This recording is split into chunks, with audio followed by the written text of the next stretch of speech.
You wanted the best. You've got the best podcast. The hottest podcast in the world. The Chris Voss Show, the preeminent podcast with guests so smart you may experience serious brain bleed. Get ready. Strap yourself in. Keep your hands, arms, and legs inside the vehicle at all times, because you're about to go on a monster education roller coaster with your brain. Now, here's your host, Chris Voss. Hi, this is Voss here from the ChrisVossShow.com, the ChrisVossShow.com. Hey, we're coming here with another great podcast. We certainly appreciate you guys tuning in. Thanks for being here. As always, refer the show to your family, friends, or relatives. Go to iTunes. Give us a great review over there. 5 stars. Hit that 5-star button. Tell everybody about you. Love the show. We certainly appreciate it. Go see us on youtube.com/Chris Voss, goodreads.com/Chris Voss, and all the places. LinkedIn newsletter, the big LinkedIn group on LinkedIn, and all that good stuff. Today we have an amazing CEO and founder on the show. CLou is with us today. She runs the organization out of, I believe, is it Georgia? Yeah. There you go. Atlanta. Yeah, Atlanta, Georgia. CLou Capital, LLC. She's the CEO and founder of that company. She's joining us today. Welcome to the show. How are you? Thank you. Good. How are you? Good. So give us your .com so people can find you on the interwebs. Yeah, so my website is CLouCapital.com. I run a real estate investment and development firm. Awesome. And so give us a little bit of background on you. How long have you been doing that and what got you started in that business? Well, I started about 2 years ago. I was networking like crazy, having like 10 to 15 meetings a day with everyone and anyone in the real estate realm, from brokers to agents to syndicators, underwriters, kind of you name it. And then met a developer. We started building an amazing relationship. And then I started raising capital for him. I raised like 10 million in under 30 days. And then he was like, Wow. Yeah, we should definitely partner. So now I raise all the capital for our companies and help clients as well raise capital also. That's pretty awesome. Yeah, what different projects that we have. So what projects do you specialize in? We specialize in like multifamily, mixed use, new development projects. We have projects all over from Georgia, Florida. We got a land acquisition deal in Arkansas and one in Franklin, Tennessee. But those are kind of, they're getting their business plans and stuff like that together right now. But a lot of our new development deals are in Georgia and Florida as well. Mm-hmm. And so what do you do for, new clients, prospective clients who you're working with, or people that would want to do business with you? Do you handle, all regions across the nation, or do you specialize in kind of that region down this? So when I'm working with clients, I work from the private money standpoint, from the equity position side, but then I also work on debt as well, because we have relationships with banks. And so I'm able to raise capital from the equity standpoint and then get debt as well for certain projects that we have. And so able to kind of fund it in of itself fully to be able to execute the projects, because we do everything from land acquisition to the construction piece to the development to, cutting the ribbon at the end. So we're kind of like an all-in-one company. Nice. And so if companies are needing that sort of help, they need assistance in getting everything done, you guys are the place to go for that. Yep. Yeah, we're like an all-in-one stop shop. So I'll have clients come to me asking, for help in regards to the debt side and or equity. So I'll reach out to my investors that I have and or the capital partners that I have as well to help me raise funds. Mm-hmm. And then I'll execute it for them. Nice. Is there a bottom line limit to what sort of projects you want to work on, like a lower limit to an upper limit, or how does that work? Yeah, it just depends from project to project. So like I'll get the marketing package and the pro forma and I'll go over it and do my due diligence on my part to see if it's a good project for us to work on, what the ROI looks like, what the equity split's going to be, what the gap rates are, for us to figure out if it's going to be a good project for us to do anything with. Mm-hmm. And it says here you raised money within 30 days. I mean, that's pretty darn quick to raise some money, isn't it? Yeah, it is. But when you have a drive and when you have a why, it becomes different. So I was reaching out to people nonstop, networking, having like 10 to 15 meetings a day. either if it was like in person, Zoom calls, whatever the case may be, and then just networking and building those relationships. Because real estate is mostly based off of relationships. Brokers would rather work with people that they have a relationship with rather than working with someone outside that they have no idea who they are.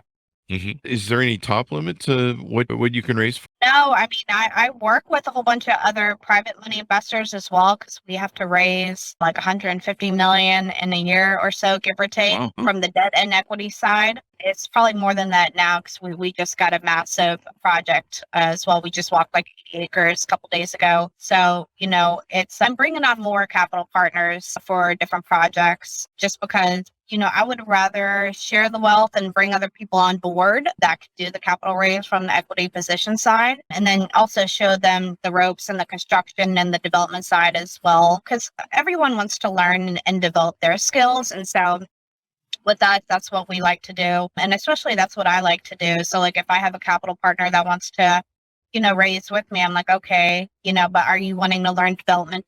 If you don't know anything about development, or you wanting to learn construction, how we put together our construction list and stuff like that, and our schedules for the construction piece, how we get our vendors together, how we do bids and stuff like that. So it's good. And people like it too, because they want to learn and develop, and, they might want to do their own whole, development one day too. So it's, I try to be like a mentor in that aspects where, if I have a team and they're wanting to learn, like I will try to teach them as much as they want to learn.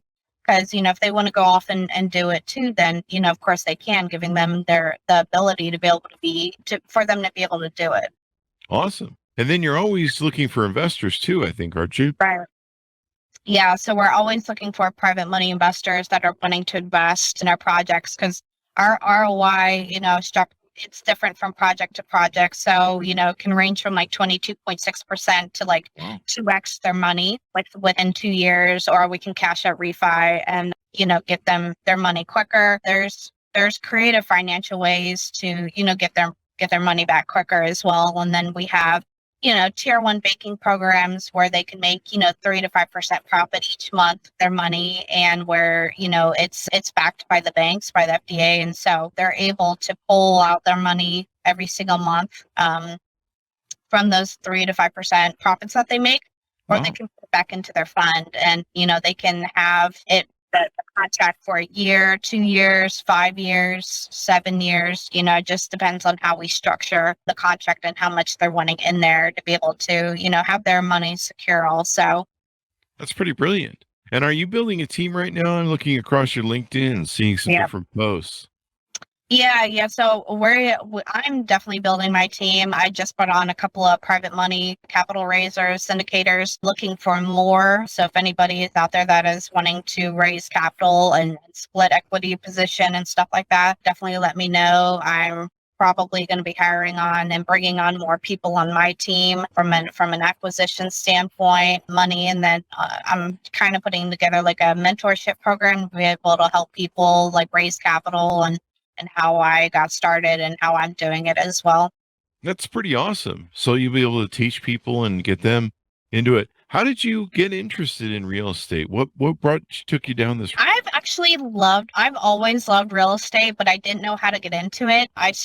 Me and a couple of my business partners started a woodworking company a couple of years ago, and I started my real estate business around the same time. And so I was like, you know what, I'm just gonna screw it, just go all in, And so then I was like meeting with people, and I was trying to figure out what niche I can get into and where I could fit in the real estate realm. And now I've kind of found my niche, and now I'm here, but it was a lot of hard work, a lot of building relationships, a lot of late night 10 to 15 meetings a day. Like I'm up at 7 and I go to bed sometimes at like 11, 12 o'clock at night.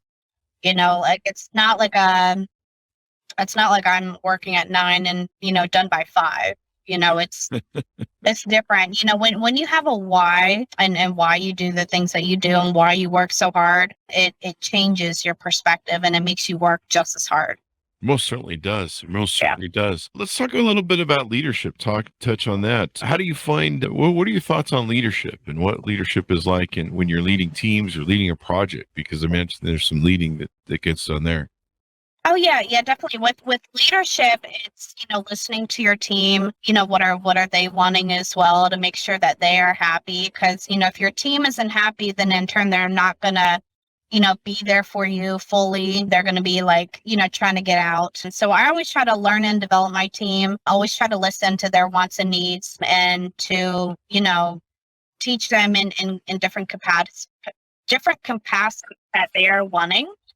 Different things that they're wanting to get into also, and then help guiding them into different places, and just being a good person towards them, because some leaders are very like egotistical, and it's all about them, but you have to make it about us and about how we can better each other and help one another. Yeah, taking people grow and develop. Yeah. So what's your big vision for your company? What do you see yourself in maybe 5 to 10 years from now? Being the biggest real estate investment and development firm in the Southeast, I mean, we're going to clear probably 150 million in a year, more than that by this year. So we're continuously growing and expanding and bringing on more people and more projects and stuff like that. But, that's not really the goal. I mean, mine is more so about helping people, bringing jobs into communities, helping bring in, housing to different communities as well, making a difference in communities. I mean, we do a lot of philanthropy as well. So I have a couple of veteran business partners, and we're trying to build a veterans facility to be able to give back and help veterans and, give them a place to stay, a place like a trauma center for them to kind of get back on their feet and, get their lives back on track also. Because, when they have all that trauma and PTSD and stuff like that, instead of just like giving them a pill to like, okay, yeah, you'll be fine, actually like doing something different, like going through therapy and, really trying to help and resolve the issues that are going on, because, a lot of them commit suicide, and it's sad. And so then, the parents and then their kids are, suffering because, it's hard to deal with, going overseas and fighting for your country and then trying to come back and live a normal life. They're at high alert all the time, and, they're like watching their six every 2 seconds, and, they're like on high alert, and then they got to come back home and try to be normal. It's hard. And so, I've spoken with a lot of my veteran business partners and veteran friends, and they're like, yeah, this is definitely something that, needs to happen, where, they could not commit suicide, and give them a place of comfort. Mm-hmm. Yeah, we just had Jason Cantor on the show. I think, if I've got the name right, he ran for president, and he just wrote his book on PTSD, and it's quite a thing that our military folks go through. Yeah, it is. Yeah. Yeah, most definitely. So do you see yourself spreading across the nation or kind of staying in the Southeast? Yeah, I mean, if that's where it takes me. I mean, I'm in Atlanta, Georgia now, but if somebody wanted to open up, another site, then I'm willing to, do that if somebody wanted to do that. I mean, I love teaching and developing people, and helping other people as well. So, if somebody wanted to do that, and I can, kind of show them the ropes and how I got started and what I do, and it's an option. That's definitely awesome, man. It's wonderful that you're willing to share and teach, and I think that's what really great leaders do. They share and teach, they educate people. With my employees, I always teach them, why we do things, how we do things, how we develop the idea. Mainly because I want them to maybe be able to go, oh, so this is why we do stuff. Right. Here's a better way of doing it. And they can do it better. It looks like on your website there's some contact information where people can maybe get in touch with you and have a call or something. Is that they can definitely contact me either on my website or on LinkedIn. I get a lot of LinkedIn messages from people as well, or if they want to schedule like a calendar invite, I have a calendar link, I believe, on my LinkedIn bio as well. So if they want to schedule a call or a Zoom call or anything like that, they can as well. They can just do a basic call and talk to you about your services, see if there's a fit there.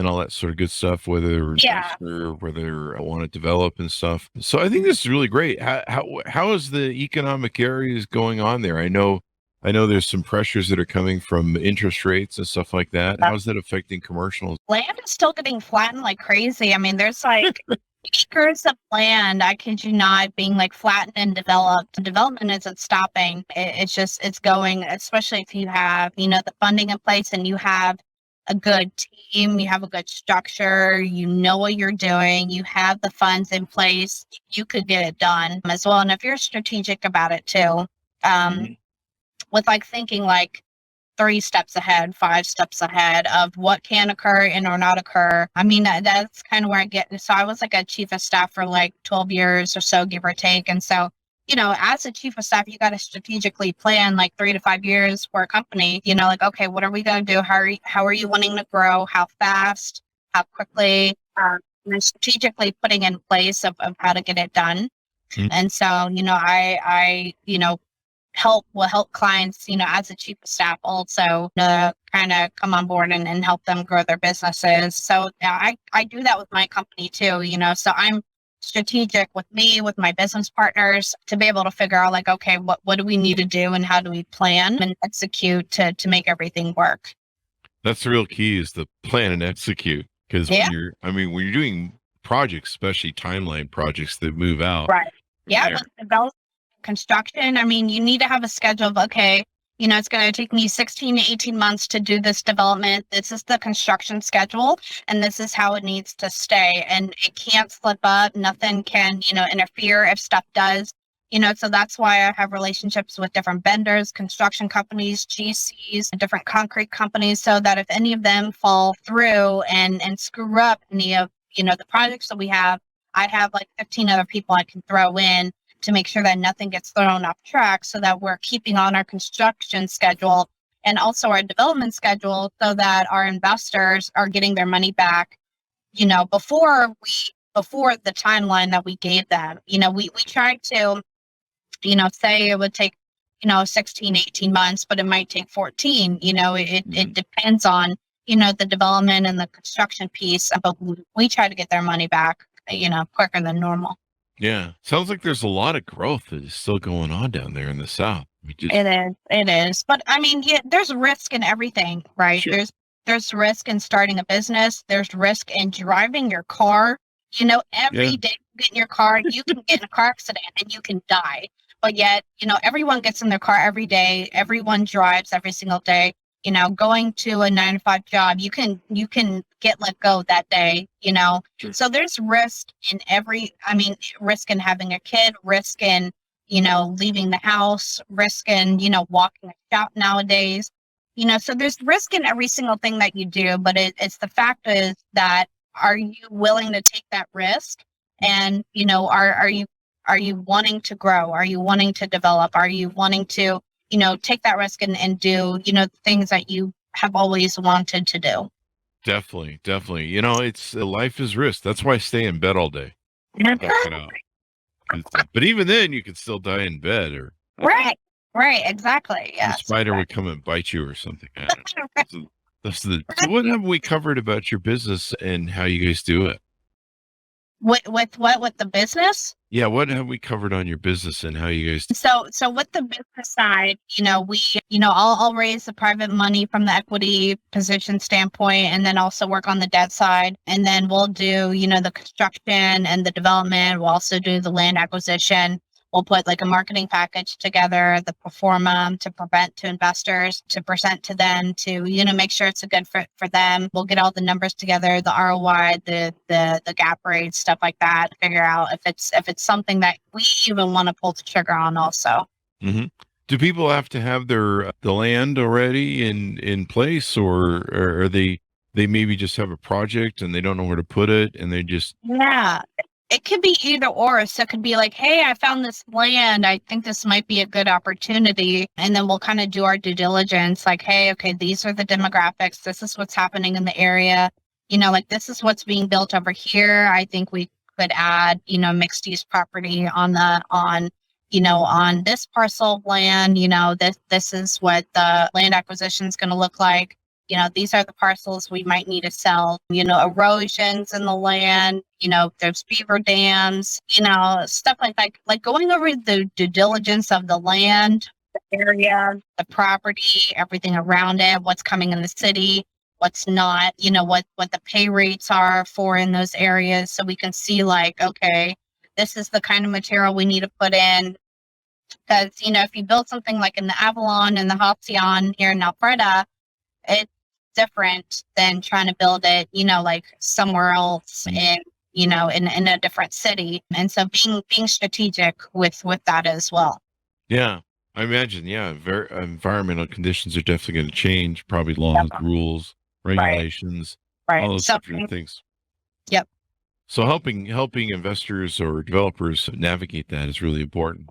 Oh yeah. Because any of that can mess up your deal. Like if you don't have the when you're going through the land and the zoning, if you don't have it in a certain way, you could lose millions of dollars by putting the property that you want in the wrong place. Mm-hmm. And it sounds like relationships are a really important aspect of business. Talk to me a little bit about that. How it sounds like it's important, but how did you realize it was important, and how much of a difference does it make in your business relationships?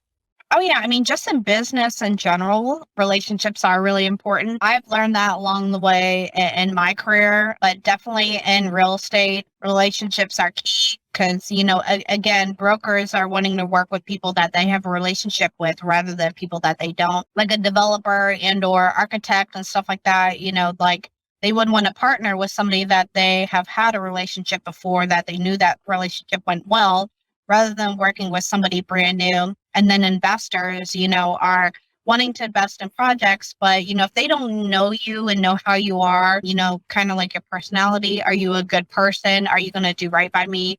Then they're not going to want to invest in projects. So relationships have always been key for me. I always try to build amazing relationships with people that I have. And I'm always networking every single day still, just to keep building the relationship base that I have. Because I love getting to know people, their stories, and how I can help them. Because I'll introduce, them to people that I know and connections. If they're looking for like a certain architect, developer, I'll email intro them, so that, that they can start the conversation to themselves. Being a good networker, being a good connector. I have friends that like yourself that, they know everybody and everybody knows them, and they always can give you a referral. Right. And they'll reach out to you and go, "Hey, I talked to this guy and I think you two might be a fit."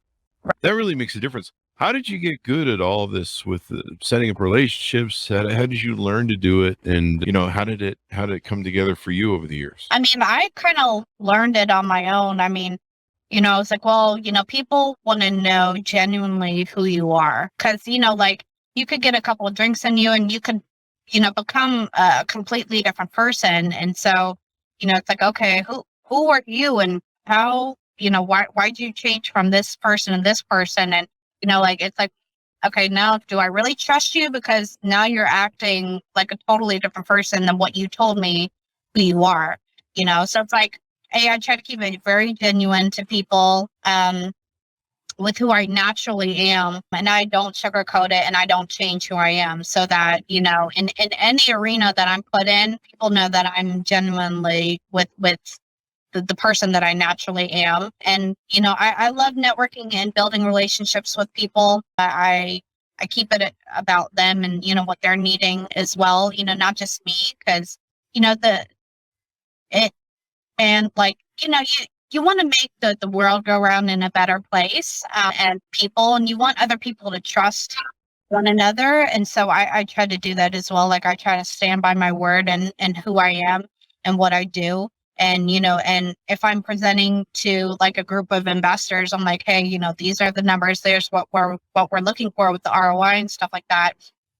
So that when we get to the project and we get to the development and the construction piece, I am, on the phone with you like every day, like, hey, this is what's going on. These are the pitfalls. This is what's happening.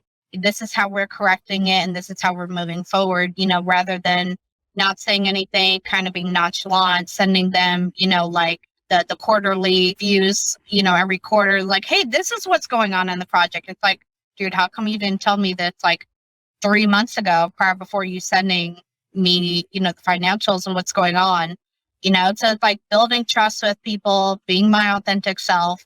And because, I would want that for me, like I would want somebody to show that to me. So why not show that to them, first and foremost. Yeah. There you go. Well, this has been pretty insightful, and it's just awesome that you've developed this just over the last, 2-3 years? Yeah, too. Awesome. Well, that's I mean, you sound like you work extremely hard. You network hard, and you're building great relationships, and I applaud you. I think that's just going to make great for your future, and make you the largest. What did you say in 5 to 10 years? The largest, the biggest real estate investment and development firm in the Southeast. That would be awesome. Are there any competitors that you have your eyes on that you maybe? You know what? I don't pay attention to competitors. I'm more so about collaboration beats competition. And so, if I can collaborate with people and help them grow and develop and learn, that's all that I'm wanting. I don't look at my competitors and see what they're doing. I focus on me and my team and the people that I bring on and the people that I have in my circle and how I can better other people, because, I worry more so about that than I do about, other competitors and, what they're doing, because it wouldn't help me in any way. Then you'd be stressing about, oh, they're doing this, and, oh, why can't I do that? And, then you're worrying about things that you shouldn't worry about, so I focus on me, how I can better myself every single day. I'm reading books, listening to podcasts, bettering my mind and my mental health to make sure that I'm all in sync and make sure that the people around me are well taken care of as well. There you go.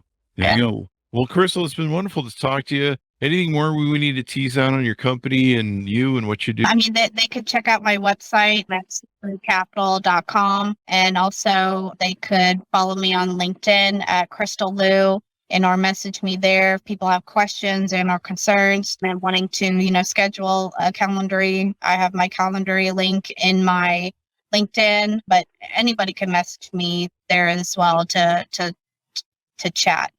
There you go. Well, thank you very much for coming on the show, Crystal. We really appreciate it. Thank you. Thank you for having me. Thank you. Continued success. Thanks, guys, for tuning in. Go to youtube.com/Chris Voss. Everything we're doing over there. Go to our big group on LinkedIn. Also, our big LinkedIn newsletter. Subscribe to that as well. And Chris Voss, leadershipinstitute.com. Thanks for tuning in. Be good to each other. Stay safe. And we'll see you guys next time.